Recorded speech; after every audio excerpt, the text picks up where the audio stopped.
I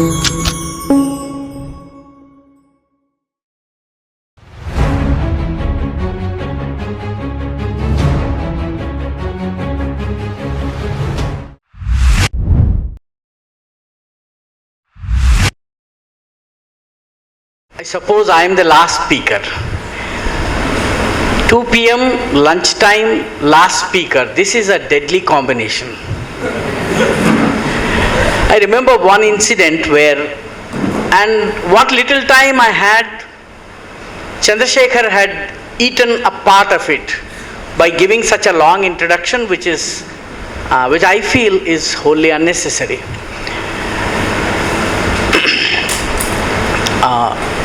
Dear friends, how many of you do not know Telugu?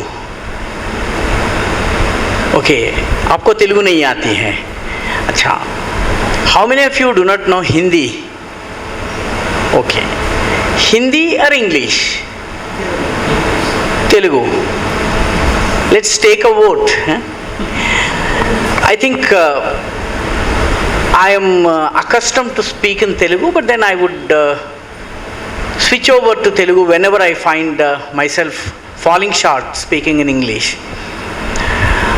Dear friends, I'm extremely happy to see such young faces, bright, sparkling, full of bright ideas, discussing a topic of great importance. చాలా ఆనందం కలుగుతున్నది ఈ రకంగా మాట్లాడుతుంటే, వింటూ ఉంటే చాలా ఆనందం అనిపిస్తున్నది. చాలా చెప్పాలనుంది కానీ చిట్ట చివరి వక్త అయిన కారణంగా కొంత భయం కూడా ఉన్నది. భయం ఎందుకంటే, I hope Grace understands Telugu. You understand Telugu, Grace? You understand Telugu? Okay. What about Srinidhi? Yes, okay. తెలుగులో సౌలభ్యం ఎక్కువ ఉన్నది, తెలుగులో మాట్లాడతాం. మిత్రులారా, చిట్ట చివర మాట్లాడుతుంటే చాలా సమస్యలు ఉంటాయి. ఇట్లాగే ఒక సభలో ఒక ఆయన మాట్లాడుతున్నట్ట, లాస్ట్ స్పీకరు 2 దాటిపోయింది, అక్కడ వంట తయారవుతోంది, దాని వాసనలు గుమగుమలు వస్తున్నాయి. ఆ సమయంలో ఈయన ప్రసంగించడం మొదలుపెట్టాడు. ఇంక అసలు ఎంతకీ ప్రసంగాన్ని ఆపటం లేదు. ఆపకపోయేసరికి చిట్ట చివర కూర్చున్న ఒకతను ఒక కర్ర తీసుకుని పరిగెత్తుకుంటూ రావడం మొదలుపెట్టాడు స్టేజ్ మీదకి. సో ఈ వక్త భయపడిపోయి ఒకసారి ఇలా వెనక్కి వెళ్ళాట. ఏమవుతుందో ఏమో, నన్ను కొట్టడానికి వస్తున్నాడేమోనని. అయితే ఆ కర్ర తీసుకుని వస్తున్నవాడు, పర్వాలేదు సార్, మీరు చెప్పేదేదో మీరు చెప్పండి, మిమ్మల్ని కాదు మిమ్మల్ని పిలిచిన వాడిని కొట్టాలి సార్, కాబట్టి మిమ్మల్ని పిలిచిన వాడు ఎవరో చెప్పండి, వాడిని కొడతాను అన్నాడు. కాబట్టి నన్ను పిలిచిన వాడి పేరు మీకు కావాలంటే నేను చెప్పేస్తాను. అయితే మిత్రులారా, చాలా చక్కటి కార్యక్రమము. చాలా ప్రతిభాశాలురైనటువంటి యువతీ యువకులు, చదువుకుంటూ కూడాను అనేక పనులు చేస్తున్నటువంటి వాళ్ళు, అనేక ఆలోచనలు ఉన్నటువంటి వాళ్ళు ఇక్కడ మనం కలిశాము. చాలా ఆనందకరమైనటువంటి విషయం ఏంటంటే, చిట్ట చివరి వరకు అందరూ ఉన్నారు. ఇది కూడా చాలా ఆనందకరమైన విషయం. ఇక్కడ వాలంటీర్స్ ఎవరైతే ఉన్నారో, స్వచ్ఛందంగా పనిచేస్తున్నటువంటి వాళ్ళు, వాళ్ళకు దొరికిన ఒకే ఒక్క ఆదివారాన్ని ఇటువంటి పని కోసం ఖర్చు చేస్తున్నారు. ఈ రూమ్ ఏసీ లేదు, అయినప్పటికీ ఉక్కపోత లేకపోతే ఎండ ఇటువంటి వాటిని పట్టించుకోకుండా పనిచేస్తున్నారు. నేను లోపలికి రాగానే నన్ను బాగా ఆకర్షించినటువంటి విషయం ఏంటంటే, చెప్పులన్నీ ఒక వరుసలో ఉన్నాయి. ఇక్కడ ఉన్నటువంటి 100 మంది గనక ఇదే ఏదన్నా కాలేజీ ప్రోగ్రాంలో చెప్పులు విప్పి బయటకి రమ్మని చెప్తే చెప్పులు ఎలా ఉంటాయో ఊహించుకోండి. ఇక్కడ ఎంత చక్కగా మీరు పెట్టారో. ఇది ఈ సంస్థ మీలో నిర్మాణం చేసినటువంటి ఉత్తమమైనటువంటి ఉన్నతమైనటువంటి గుణమని నా అభిప్రాయం. మనము సమాజం కోసం పని చేయాలి. మన వ్యక్తిగతంగా మన వృత్తిపరమైనటువంటి వ్యక్తిపరమైనటువంటి జీవితంలో ఉన్నతిని సాధిస్తూనే మన కెరియర్ని బిల్డ్ చేసుకుంటూ, క్యారెక్టర్ని బిల్డ్ చేసుకుంటూ, మనందరికీ ముఖ్యమైనటువంటి కంట్రీని బిల్డ్ చేయటం ఎలా నిర్మించాలి అన్నటువంటి ఆలోచన చేసేందుకు మీరు ఎంచుకున్నటువంటి ఈ 3 C's ఏవైతే ఉన్నాయో ఇవి దోహదం చేస్తాయి. ప్రతి వ్యక్తి ఈ దిశగా ఆలోచించాలి. ఇక్కడ ఇంతమంది యువకులు రావడము, వివిధ విద్యాలయాల నుంచి రావడం, they coming from different educational institutions drawn from various parts of the city, అది చాలా ఆనందకరమైనటువంటి విషయం. ఇదంతా ఎందుకు చేయాలి? ఎందుకు చేయాలంటే, ఇందాక కాకి ఏ రకంగానైతే చెత్త ఏరి వేసిందో ఆ రకంగా ఒకసారి ఒక వ్యక్తి అడవిలో నడుచుకుంటూ వెళ్తున్నాడు. అడవిలో ఒక చెట్టుకి నిప్పంటుకుంది. చెట్టుకి నిప్పంటుకుంటే ఆ చెట్టు తగలబడిపోతోంది. ఆకులు, కొమ్మలు, రెమ్మలు తగలబడుతున్నాయి. కానీ ఆ చెట్టు మీద కొన్ని పక్షులు కూర్చున్నాయి. ఆ పక్షులు కదలడం లేదు, రెక్కలున్నాయి, ఎగరడం లేదు. అప్పుడు ఈ బాటసారి అడిగాడట, ఆ పక్షుల్ని అడిగాడు, హిందీలో అడిగాడు ఆయన, ఆగ్ లగి ఇస్ వృక్ష మే జలనే లాగే పాత్, తుమ్ పక్షి క్యూ నహి ఉడితే హో పంఖ తుమ్హారే పాస్. ఏమని అన్నాడంటే, ఈ చెట్టుకు నిప్పంటుకుంది, కొమ్మలు రెమ్మలు తగలబడిపోతున్నాయి, పక్షి నువ్వెందుకు ఎగరడం లేదు, నీకు రెక్కలు ఉన్నాయి కదా. అప్పుడు కాలుతూ కాలుతూ ఆ పక్షి జవాబిచ్చింది, ఫల ఖాయే ఇస్ వృక్షకే, ఈ చెట్టు పళ్ళని తిన్నాము, గందే కీన్హే పాత్, ఇక్కడ ఉన్నటువంటి ఆకుల్ని, కొమ్మల్ని, రెమ్మల్ని మేము పాడు చేశాము. फल खाए इस वृक्ष के गंदे कीन्हे पात, यही हमारा धर्म है कि जले इसी के साथ. మిత్రులారా, ఈ భావన మనలో ఉన్నది కాబట్టే మనము ఈ 3 Cల గురించి ఆలోచిస్తున్నాం. ఈ 3 Cలు మనం ఎంత పర్యావరణ గురించి మాట్లాడుతున్నప్పుడు అద్భుతమైనటువంటి ఆలోచనలు వచ్చినాయి. నా మనసులో వచ్చిన ఆలోచన ఏంటంటే, బయట ఉన్న కాలుష్యం గురించి మనం మాట్లాడుతున్నాం, లోపల ఉన్న కాలుష్యం గురించి, లోపల ఉన్న మాలిన్యం గురించి. లోపలి మాలిన్యము తొలగనంత వరకు బయట మాలిన్యం పోదు. Unless and until the impurities, the pollution within is removed, you cannot hope to transform this country into a pollution free, environment friendly country. మన నిత్య జీవితంలో మనం పర్యావరణానికి చాలా విలువనిస్తాం మిత్రులారా. మనకు తెలుసో తెలియకో ఇంట్లోకి వెళ్ళే ముందు కాళ్ళు కడుక్కుంటాం. పాశ్చాత్య దేశాల్లో ఈ అలవాటు లేదు. మన ఇంట్లోకి వెళ్ళే ముందు చెప్పులు విప్పుతాము మనకి తెలియకుండానే. పాశ్చాత్య దేశాల్లో బయటంతా తిరిగి వచ్చిన షూస్ వాడి డ్రాయింగ్ రూమ్లోకే కాదు, డైనింగ్ రూమ్లోకి కూడా వెళ్తాయి. ఈ చెప్పులు మార్చుకోవాలి. మనకి ఎవరు చెప్పనక్కర్లేదు వాస్తవానికి పర్యావరణ గురించి. ఎప్పటి వరకైతే మనము మన ప్రాచీన విలువల్ని గుర్తిస్తామో, తల్లి చెట్టును చూడగానే అంటుంది, ఒరే అది తులసమ్మరా, ఇది మర్రి చెట్టురా, ఇది అశ్వత్థ వృక్షంరా, ఇది నారాయణుడి రూపమురా అని చెప్తుంది. తులసిని మనము అమ్మ అంటాము. ఇవన్నీ మనకు ఎవరు నేర్పారు?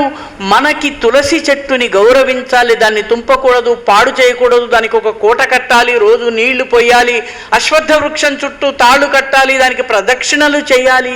ఎవరు నేర్పించారు? ఎన్వైరన్మెంట్ సైంటిస్ట్ ఎవడో అమెరికా నుంచి వచ్చి నేర్పించలేదు మిత్రులారా, మన అమ్మ నేర్పించింది, మన నాయనమ్మ నేర్పించింది, చదువుకోనటువంటి మన నాయనమ్మ నేర్పించింది. రాత్రిపూట మొక్కలని కొయ్యొద్దు, ఆకులు కొయ్యొద్దు, పువ్వులు కొయ్యొద్దు అంటుంది అమ్మ.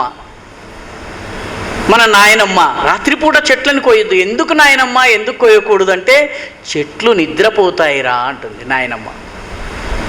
మిత్రులారా, జగదీష్ చంద్రబోస్ ఒక పెద్ద ఇన్స్ట్రుమెంట్ని తయారు చేసి, ఆ తయారు చేసిన ఇన్స్ట్రుమెంట్తో పాశ్చాత్య ప్రజలందరినీ కూర్చోబెట్టి వాళ్ళకి ఆ ఎక్స్పెరిమెంట్ ద్వారా మొక్కల్లో ప్రాణం ఉంటుంది అని రుజువు చేసి నోబెల్ ప్రైజ్ బహుమతి పొందడానికి 1000 సంవత్సరాల ముందు మా నాయనమ్మలు, అమ్మమ్మలు, మీ నాయనమ్మలు, అమ్మమ్మలు రాత్రిపూట చెట్టు నిద్రపోతుందిరా, చెట్టుని తుంపకురా, చెట్టుకి నొప్పి పుడుతుందిరా అంటూ.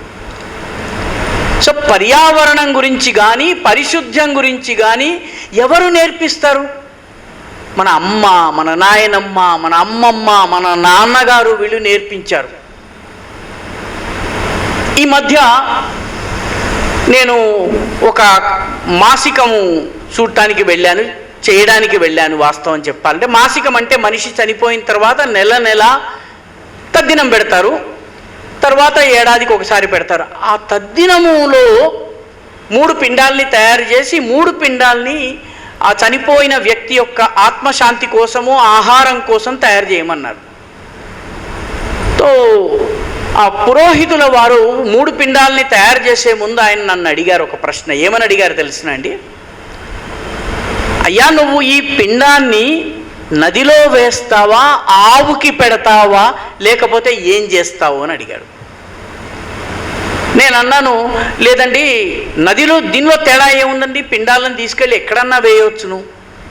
పురోహితుల వారు, ఇంగ్లీషు రానటువంటి పురోహితుడు, కంప్యూటర్ అంటే తెలియనటువంటి పురోహితుడు, కేవలము పిలక పెట్టుకుని ఉండేటటువంటి పురోహితుడు నాతో అన్నాడు అనమాట, ఏమండి మీరు గనుక నదిలో వేసేటట్లయితే గారెలు వేయకండి, పిండంలో గారెల్ని కలపొద్దు అన్నాడు.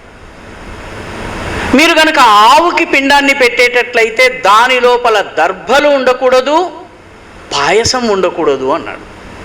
అదేంటి, ఏమవుతుంది అంటే, ఆవు గనక పాయసం తింటే ఆవుకు అజీర్తి చేస్తుంది, ఆవు గనక దర్భని తినడానికి ప్రయత్నం చేస్తే నాలుక కోసుకుపోతుంది. కాబట్టి ఆవుకి అపకారం జరగకూడదు. కాబట్టి నువ్వు ఆవుకి గనక పిండం పెట్టేటట్లయితే దానిలో దర్భ ఉండకూడదు, దాని లోపల పాయసము ఉండకూడదు. మినుములు చేపలకి పాయిజన్, మినుములు చేపలకి పాయిజన్. కాబట్టి నువ్వు నదిలో గనక వేస్తే నువ్వు వేసినటువంటి ఆహారాన్ని చేపలు తింటాయి. చేపలు తింటే, చేపలు మినుములు గారెలు గనక తిన్నట్లయితే వడాస్, దానికి అనారోగ్యం చేస్తుంది, చేపలు చచ్చిపోతాయి. కాబట్టి నదిలో వేసేటప్పుడు గారెలు వేయకుండా పిండం తయారు చేయమన్నాడు. ఒక్కసారి ఆలోచించండి, ఆ బ్రాహ్మణుడికి వేదము తప్ప మరొకటి చదవనటువంటి ఆ బ్రాహ్మణుడికి పర్యావరణ స్పృహ, చేప బాగుండాలి, ఆవు బాగుండాలి అన్నటువంటి స్పృహ ఎక్కడి నుంచి వచ్చింది?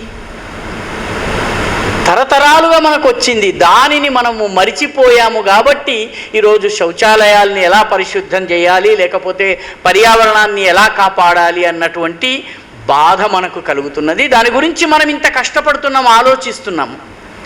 మన ప్రాచీన విలువలని గనక మనము గుర్తుంచుకున్నట్లయితే, మనము చెప్పుకుంటున్నటువంటి ఈ కెరియర్ కావచ్చు, కంట్రీ కావచ్చు, క్యారెక్టర్ కావచ్చు, ఈ 3 కాపాడబడతాయి.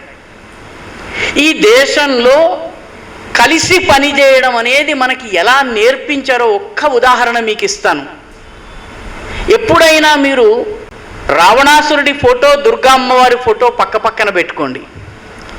రావణాసురుడి ఫోటో మీరు చూసినప్పుడు వారికి 10 తలలు ఉంటాయి, 2 చేతులు ఉంటాయి. దుర్గా అమ్మవారిని చూడండి, తల ఒకటి, 10 చేతులు ఉంటాయి. 10, 8, 16 మన దేశంలో ఇమాజినేషన్ ఎంత దూరం వెళ్తే అన్ని చేతులు పెట్టేశారు అమ్మవారికి. This has a great lesson for the organisations. How to work together, how to live together, how to perform together. ఈ పాఠాన్ని ఈ రావణాసురుడి బొమ్మ, అమ్మవారి బొమ్మ చెప్తుంది. రావణాసురుడికి తలలు 10, పనిచేసేవి 2 చేతులు. ఒక తల, నాకు తలనొప్పి వచ్చింది, జండు బామ్ రాయి అంటుంది. ఆ చెయ్యి కాస్త జండు బామ్ తీసుకునే లోపల ఇట్టున్నటువంటి తల అంటుంది, నాకు కాఫీ పెట్టవయ్యా అంటుంది. ఈ చెయ్యి అటు పరిగెడుతుంది. ఈ చెయ్యి అటు పరిగెట్టి వెళ్ళాలని ప్రయత్నించే లోపల ఇంకో తల, 3వ తల, 4వ తల ఉంటుంది. అదంతా సరేనయ్యా, నాకు ఆ ఇండియన్ ఎక్స్ప్రెస్ న్యూస్ పేపర్ తీసుకొచ్చి పెట్టు అంటుంది. మళ్ళీ చెయ్యి అటు పరిగెత్తాలి. 2 చేతులు, 10 తలలు. కార్పొరేట్ ఆర్గనైజేషన్స్ గురించి జోక్స్ చెప్తుంటారు. అనేక తలలు ఉంటాయి, పనిచేసేవాడు, యాక్చువల్గా పనిచేసేవాళ్ళు 2, 3 ఉంటారు. బరువంతా వాడి మీద పడుతుంది. రావణాసురుడి example is a wrong kind of example for living together, staying together, working together and achieving together. ఎందుకంటే ఆలోచించే తలలు 10 రకాలుగా ఆలోచిస్తున్నాయి. పని చేసేది కేవలం 2 చేతులే.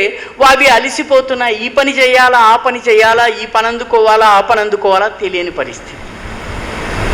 దుర్గా అమ్మవారిని చూడండి, తల ఒకటి, ఒక్క ఆలోచన.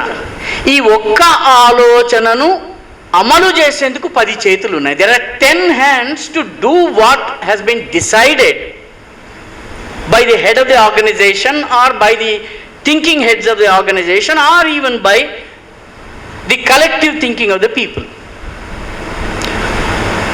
అందరి ఆలోచన ఒకటిగా ఉన్నప్పుడు ఈ 10 చేతులు కలిసి పని చేయగలవు. అండ్ నేను ప్రశ్న వేయనక్కర్లేదు, ఈ 2 ఫార్ములాల్లో దేన్ని ఎంచుకుంటారంటే 100కి 101 మంది దుర్గా అమ్మవారి ఫార్ములాని ఎంచుకుంటారు. రావణుడి ఫార్ములాని ఎవరు ఎంచుకోరు. ఎందుకంటే ఆ చెప్పేవాళ్ళు ఉన్నారు, చేసేవాళ్ళు లేరు.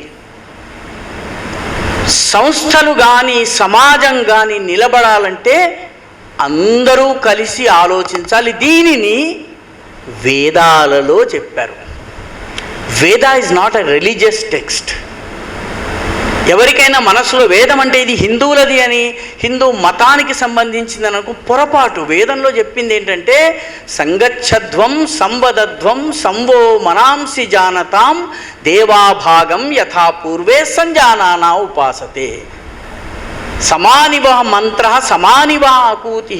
దీన్ని చెప్తున్నది ఏంటంటే కలిసి నడుద్దాం, సంగచ్చధ్వం సంవదధ్వం, కలిసి ఒకే మాట ఒకే ఆలోచనగా మాట్లాడదాం. సంవో మనాంసి జానత, మనందరి మనస్సులు కలిసి ఒకే రూపంలో ఆలోచించాలి. ఏ సమాజంలోనైతే అందరూ ఒకే రకంగా ఆలోచిస్తారో ఆ సమాజం విజయం సాధిస్తుంది. తన లక్ష్యాలది పర్యావరణ లక్ష్యం కావచ్చును, పర్ఫార్మెన్స్ లక్ష్యం కావచ్చును, వ్యక్తిత్వ నిర్మాణ లక్ష్యం కావచ్చునది సాధించగలుగుతుంది.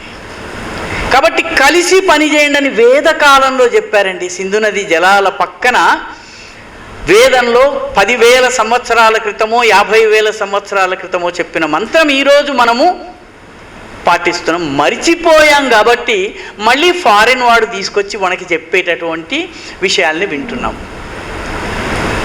మిత్రులారా, ఫారిన్వి తప్పు కావు. ఆలోచించాల్సిన విషయం ఏంటంటే విదేశీ ఆలోచనలు, విదేశీ నేల, గాలి, వాతావరణము, జీవన విధానము వాళ్ళ సవాళ్ళ ఆధారంగా ఉంటాయి. మన ఆలోచనలు వేరుంటాయి. మన మట్టి వేరు, మన నీరు వేరు, మన గాలి వేరు, మన జీవితం వేరు, మన ఆలోచన వేరు. I give you a simple example. When you meet a friend of yours somewhere in England and he welcomes you, మీరు ఏమంటారు? ఐ వార్మ్లీ వెల్కమ్ యూ అంటారు. ఐ వార్మ్లీ వెల్కమ్ యూ అంటారు. ఓ she such a warm lady, she a nice mother, warm lady. వామ్ అంటే WARM, వామ్ అంటే వేడిమి, వెచ్చదనము. English భాషలో అన్నీ warm ఎందుకుంటాయంటే అది చలి దేశం కాబట్టి వాడికి వార్మ్. ఇండియాలో ఏమంటాం మనము? అది చల్లని చెయ్యి, ఆమె చల్లని తల్లి, నువ్వు చల్లగా ఉండాలి నాయన అంటాం. ఎందుకంటే మనది ఎండ దేశం కాబట్టి మనం చల్లగా ఉండాలిరా బాబు, నువ్వు బాగుండాలి, చక్కగా ఉండాలి, చల్లగా ఉండాలంటాం. ఇంత తేడా మన ఆలోచనల్లో ఉంది. వెస్ట్ యొక్క ఇక్కడ ఉన్నటువంటి వాళ్ళందరూ యువకులు, పుస్తకాలు చదివే అలవాటు ఉన్నటువంటి వాళ్ళు, మీరు మాట్లాడుతుంటే మీ ప్రతిభను చూసిన తరువాత వెస్టర్న్ పర్సనాలిటీ డెవలప్మెంట్కి సంబంధించినటువంటి పుస్తకాలని చదవండి. కొన్ని వందల పుస్తకాలు. అసలు వెస్ట్లో అన్నిటికన్నా బాగా నడిచేటటువంటి బిజినెస్ ఏంటంటే personality development coaching. Wellness coach, personality development coach, depression coach, ఇంకో కోచ్, ఆ కోచ్ అంతాను. పాశ్చాత్య దేశపు పర్సనాలిటీ డెవలప్మెంట్ ఏదైతే ఉందో ఇది it will not build character in you. Stephen Covey అనేటటువంటి పర్సనాలిటీ డెవలప్మెంట్ కోచ్ చెప్పాడు, 200 పర్సనాలిటీ డెవలప్మెంట్ పుస్తకాలను చదివిన తరువాత ఆయన చెప్పింది ఏంటంటే 5% of the personality development coach books in the West actually talk about personality development, how to become great అనేది నేర్పిస్తాయి. మిగతా 95% ఏం చేస్తాయి? How to look great. నువ్వు దొంగవి కానీ బయట ఎలా నటించాలి మంచివాడిలా, గొప్ప పర్సనాలిటీగా. This is not I saying, this is Stephen Covey, one of the biggest gurus of personality development. Western personality development books కనుక మీరు చదివితే మీ మనసులో ఏ భావం ఉన్నా పైవాడితో ఎలా నవ్వాలి, how to make friends and influence them. Why do you want to influence them? You want to win them over, you want to sell your product. So మీ పర్ఫార్మెన్స్ అప్రైజల్స్ ఏవైతే కార్పొరేట్లో రాయిస్తారో దానిలో ఏం రాయిస్తారు? ఈసారి నువ్వు చేసినటువంటి పనుల్ని ఇవ్వు అంటే, నేను అది చేశాను, ఇది చేశాను, ఇవన్నీ ఎందుకు రాస్తున్నారు? రేపు ఎప్పుడో పర్సనాలిటీ అప్రైజల్ జరుగుతుంది, లేదా పర్ఫార్మెన్స్ అప్రైజల్ జరుగుతుంది, దానిలో నాకు మంచి మార్కులు రావాలి, ప్రమోషన్ రావాలి. నేను వెళ్ళేసి కుష్ఠరోగులకి సేవ చేశాను, జీవితంలో వీడు కుష్ఠరోగుల కాలనీకి వెళ్ళాడు, కానీ రాస్తాడు. ఇది fake personality development. Let us not depend on that. నిజమైన పర్సనాలిటీ డెవలప్మెంట్, భారతీయ పర్సనాలిటీ డెవలప్మెంట్, ఇండియన్ పర్సనాలిటీ డెవలప్మెంట్లో మూల సూత్రం ఏమిటి? లర్నింగ్ విషయంలో 2 విషయాలు చెప్పారండి మన వాళ్ళు.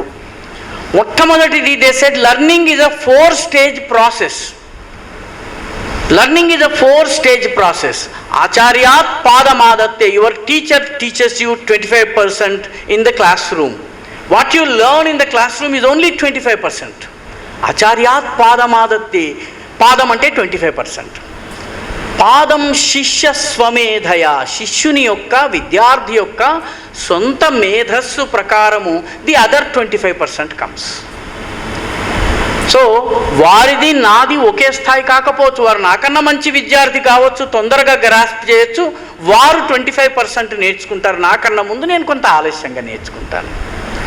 సో ఆచార్యాత్ పాదమాదత్తే, ఆచార్యుడు 25% క్లాస్ రూమ్లో చెప్తే 25% నీ యొక్క సొంత మేధస్సుతో నేర్చుకుంటావు. ద థర్డ్ 25% కమ్స్ పాదం స బ్రహ్మచారిభ్య. మన మిత్రులు, క్లాస్మేట్స్, మనం అందరము కలిసి when we sit over, when we ruminate over the lesson, when we discuss the import of the lesson, when we try to learn the important points about it, when we discuss among ourselves, అలా 25% నేర్చుకుంటాం. So learning is a 4-stage process.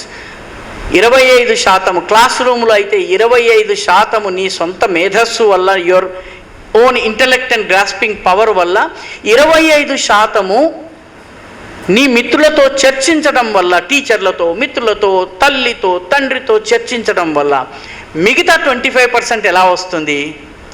మన శాస్త్రం చెప్తుంది, పాదం కాలక్రమేణయ, over a period of time. The last 25% you learn over a period of time, through your experience, through your interaction, through your life lessons.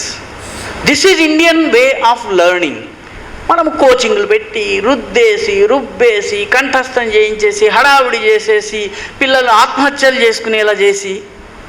So career గురించి ఆలోచించేటప్పుడు ఈ విషయాన్ని గుర్తుపెట్టుకోవాలి. మన పెద్దలు చెప్పినటువంటి పర్సనాలిటీ డెవలప్మెంట్కి మన వాళ్ళు చెప్పినటువంటి 2వ ముఖ్యమైన సూత్రం, lot of aspects to be told about, but I do not really want to bore you. మన వాళ్ళు చెప్పారు 5 విషయాలని, you have to learn them methodically, slowly, step by step and gradually. There are 5 things in life which you cannot actually speed up, you cannot race through. అవేంటి? శనైర్ పంథ, శనైర్ కంథ, శనైర్ పర్వతమస్తకై, శనైర్ విద్య, శనైర్ విత్తం, పంచైతాని శనై శనై. శనై అంటే స్లోలీ. శని అనే పేరు ఎందుకు వచ్చిందంటే, బికాజ్ ఒకసారి శని మనల్ని పట్టుకుంటే చాలా 7 ఏళ్ళు, 10 ఏళ్ళు, 12 ఏళ్ళు ఏలినాటి శని, ఆ శని ఈ శని నెమ్మదిగా వదలడు మనల్ని పట్టుకుంటే. కాబట్టి శనై అని సంస్కృతంలో అంటే స్లోలీ అని అర్థం.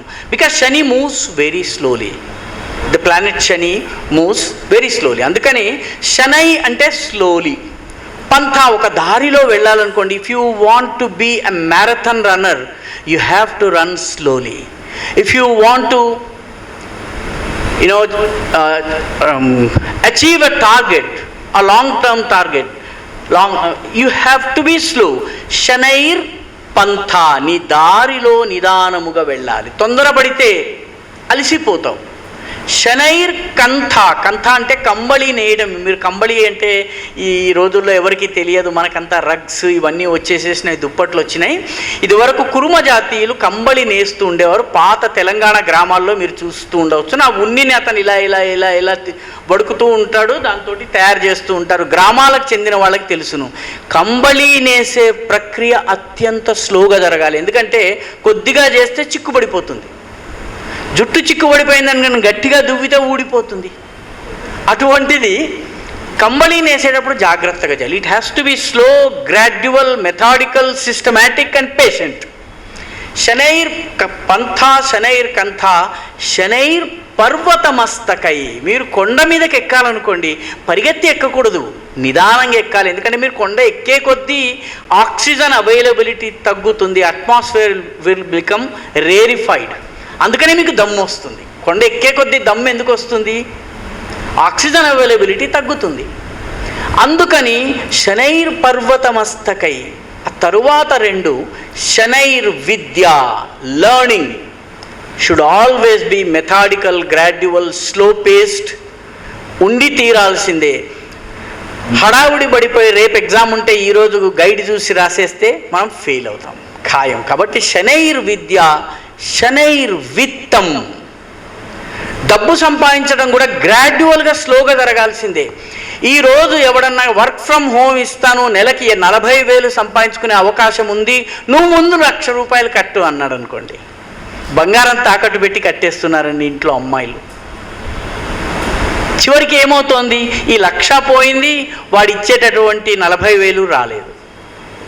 సడన్గా ధనవంతుడు కావాలి కాబట్టి నేను అమెరికాకి పరిగెత్తుకు వెళ్తాను, అమెరికాకి పరిగెత్తుకు వెళ్ళిన తర్వాత అక్కడ పెట్రోల్ బంకుల్లో పెట్రోల్ పోస్తాను. శనైర్ విత్తం, ధన సంపాదన నిదానంగా స్టెప్ బై స్టెప్ జరిగినప్పుడు మాత్రమే అది నిలబడుతుంది. ఈ 5 పంచైతాని, ఈ 5ంటిని శనై శనై నిదానంగా మాత్రమే చేయాలి. కాబట్టే ఒక దేశం కానీ ఒక సమాజం కానీ ముందుకు వెళ్ళాలన్నట్టయితే the progress has to be slow, gradual. Thought change జరగాలి. థాట్ చేంజ్ జరగకుండా మనం సమాజంలో మార్పు తీసుకుని రాలేము. ఆలోచనలో మార్పు. నేను చదువుకున్న మరుక్షణం అమెరికాకి వెళ్ళిపోతాను, అక్కడ పెట్రోల్ బంక్లో పెట్రోల్ పోయడానికైనా, పిజ్జా బర్గర్ని ప్యాక్ చేయడానికైనా, అమెజాన్ వాడి డబ్బాలని సీలు వేయడానికన్నా నేను సిద్ధము. అమెరికాకి వెళ్ళిన వాళ్ళందరూ ఉన్నత ఉద్యోగాల్లో ఉండి చాలా అద్భుతమైనటువంటి పొజిషన్లో ఉన్నారని మీరు భావిస్తే పొరపాటు పడ్డట్టే. కొందరు అదృష్టవంతులు ఉన్నారు, ముందు వెళ్ళిన వాళ్ళు ఉన్నారు, అమెరికాకు అవసరమైన టైంలో పనిచేసిన వాళ్ళు ఉన్నారు.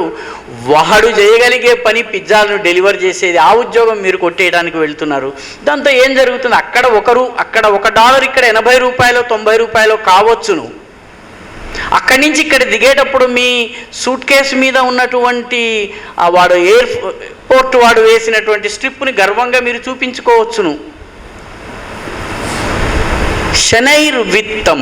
ఇది ఆలోచించనంత వరకు సమాజం ముందుకు వెళ్ళదు. కాబట్టి పర్యావరణానికి సంబంధించి కొన్ని లక్ష్యాలను మీరు ఎంచుకున్నారు, చాలా మంచి విషయము. కానీ సమాజంలో మార్పు నిదానంగానే వస్తుంది, ఇది గుర్తుంచుకోండి. సమాజంలో మార్పు నిదానంగా, కొద్దిపాటి చేయగానే అలిసిపోయారనుకోండి, అరే నేను మా కాలేజీలో ఉన్నటువంటి టాయిలెట్స్ని మీరు శుభ్రం చేయించగలరు, ఎందుకంటే మేనేజ్మెంట్తో కొట్లాడగలరు. వీధి కుళాయిల దగ్గర పబ్లిక్ టాయిలెట్స్ గ్రామ ప్రాంతాల్లో మీరు పర్యావరణం ఎలా చేయగలరు? నిదానంగా చేయాలి. దీనికోసం మనము ఆలోచన గనక చేసినట్టయితే చాలా మంచి ఆలోచనలు వచ్చినాయి. కొన్ని ఆలోచనలు మీ దృష్టికి కూడా వచ్చేటటువంటి 2-3 మంచి ఆలోచనలు. ఇక్కడి నుంచి కొంచెం దూరంలో స్కందగిరి టెంపుల్ ఉందండి. స్కందగిరి టెంపుల్లో ప్రతిరోజు, పద్మనాభ నగర్లో ఉంది స్కందగిరి టెంపుల్, ప్రతిరోజు టన్నుల కొద్దీ పువ్వులు దేవుడికి వేస్తారు. పండగలు వచ్చేంటి ఇంకెక్కువ వేస్తారు. స్కందగిరి టెంపుల్లో ఈ పువ్వులన్నిటినీ కంపోస్ట్గా మార్చి మొక్కల ఎరువుగా చేసి అమ్ముతారండి. 5 రూపాయలకి 20 కిలోలు. స్కందగిరి టెంపుల్లో, ఒక టెంపుల్లో చేస్తున్నటువంటి అద్భుతమైనటువంటి పని మన పక్కనే ఉంది. ఇందాక అమ్మాయితో మాట్లాడుతూ ఉన్నాను. పాత బట్టలతోటి చేస్తోంది. నా మిత్రుడు ఒకతను సంస్థ నడిపిస్తున్నాడు. ఆ సంస్థలో పాత బట్టలు మీరు ఇచ్చినట్లయితే ఆ పాత బట్టల్ని వాళ్ళు మళ్ళీ ఉతికి శుభ్రం చేసి చిన్న చిన్నగా ఏమైనా గుండీలు అవి పోతే, గుండీలు అంటే బటన్స్ పోతే వాటిని సరిచేసి వాళ్ళు పేదవాళ్ళకి ఫ్రీగా ఇస్తున్నారు. అంటే మంగళవారం నాడు బట్టలు ఇచ్చే రోజు, శనివారం నాడు ఎవరన్నా రావచ్చు, తీసుకెళ్ళచ్చు. ఇటువంటి ఒక సేవా కార్యక్రమాన్ని చేస్తున్నాడు. అయితే నేను అడిగాను అతన్ని, ఏమయ్యా మరి ప్యాంట్లు మేము ఓన్లీ షర్ట్స్ అండ్ టీషర్ట్స్ తీసుకుంటామండి, we don't take pants, boys and girls. ఎందుకు అన్నాను. అంటే లేదండి అవి నడుము సైజు కొలతలు, పొడవు కొలతలు చాలా ఇబ్బంది అవుతుంది, 10లో 1 మాత్రమే పనికి వస్తుంది, మేము తీసుకోం. నన్ను చిన్న చిన్న ముక్కలు తయారు చేయండి, ఆ చిన్న చిన్న ముక్కలన్నింటినీ కూడా బాగా కొంచెం నీళ్ళల్లో నానవేసి తడిపి తర్వాత రుబ్బి చేసినట్లయితే దిండు తయారు చేయవచ్చు కదా. ప్యాంటుని 4గా చించేస్తే మీకు పౌచెస్గా చేయొచ్చు కదా. మొబైల్ ఫోన్ పౌచ్ నుంచి మొదలు పెడితే చిన్నపాటి సంచి చేయొచ్చు కదా. ఆలోచించటము ఇవన్నీ కూడాను, all these things happen only gradually, only when you do. చేయడం మొదలు పెడితేనే మనకి ఇవన్నీ కూడా మనకి ఆలోచనలు తడతాయి. కాబట్టి మీ అందరూ ఎంత ఉత్సాహంగా మాట్లాడారో, పాతవాళ్ళు కొత్త వాళ్ళు. నిజానికి జయ జయ జయ ప్రియ భారత జనయిత్రి దివ్యధాత్రి దేవులపల్లి కృష్ణశాస్త్రి గారు దాదాపు 70 సంవత్సరాల క్రితం రాసిన పాట. ఆ పాటని ఇక్కడ విని చాలా ఆనందం కలిగింది. అయితే మీలో ఉన్నటువంటి ఈ ఎనర్జీని ముందుకు తీసుకువెళ్ళాలన్నట్లయితే మీ జీవితాలు 9వ ఎక్కంలాగా ఉండాలి, 8వ ఎక్కంలాగా ఉండకూడదు. ఎక్కమంటే ఏమిటి? Multiplication tables. నేను తెలుగు మీడియంలో చదువుకున్నాను. So this multiplication, your life should be like the 9th multiplication table, not the 8th multiplication table. సంస్కృతంలో చెప్తారు, అనిత్యం అస్థిరం చిత్తం అష్టాభిర్గుణితం యథా నిత్యం ఖలు సతాం చిత్తం నవాభిర్గుణితం యథా. అస్థిర చిత్తుని జీవితము 8వ ఎక్కం లాంటిది. అస్థిర చిత్తుడు అంటే ఫికిల్ మైండెడ్.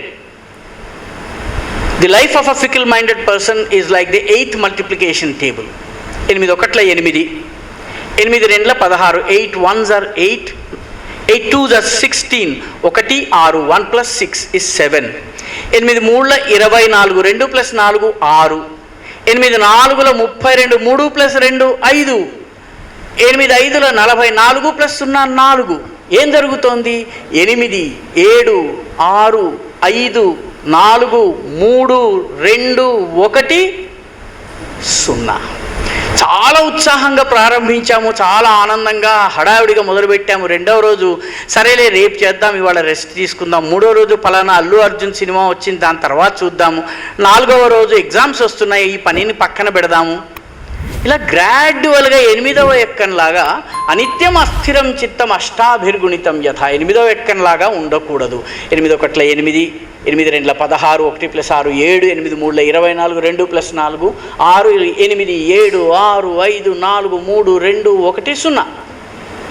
9వ ఎక్కంలాగా ఉండాలి. నిత్యం ఖలు సతాం చిత్తం నవాభిర్గుణితం యథా. 9 1 9, 9 2 18, 9 2s are 18, 1 + 8 9, 9 3 27, 2 + 7 9, 9 4 36, 3 + 6 9, 9 5 45, 4 +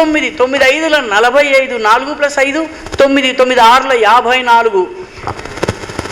9 6 54 9, 9 7 63, 6 + 3 9, 9 9 9 9 9. జీవితంలో ఎంచుకున్నటువంటి లక్ష్యం, అది పర్యావరణం కావచ్చు, పారిశుద్ధ్యం కావచ్చును, లేకపోతే బిల్డ్ ఇండియా కావచ్చును, మీ యొక్క ఈ సంస్థ వందే మాత్రం యూత్ ఫ్రంట్ కావచ్చును, మీ జీవితంలో ఎంచుకున్న లక్ష్యానికి 9వ ఎక్కంలాగా స్థిరచిత్తంతో, కృత సంకల్పంతో, దృఢ నిశ్చయంతో ప్రారంభం నుంచి చివరి దాకా ఒకే ఉత్సాహంతో పనిచేయాలి. మీ జీవితాలన్నీ కూడా 9వ ఎక్కంలాగా ఉండాలని, మీలో ఒక్కరు కూడా 8వ ఎక్కంలాగా ఉండకూడదని కోరుకుంటూ నాకు ఇచ్చిన ఈ సమయాన్ని, నాకు ఇచ్చిన ఈ అవకాశాన్ని ముగిస్తాను.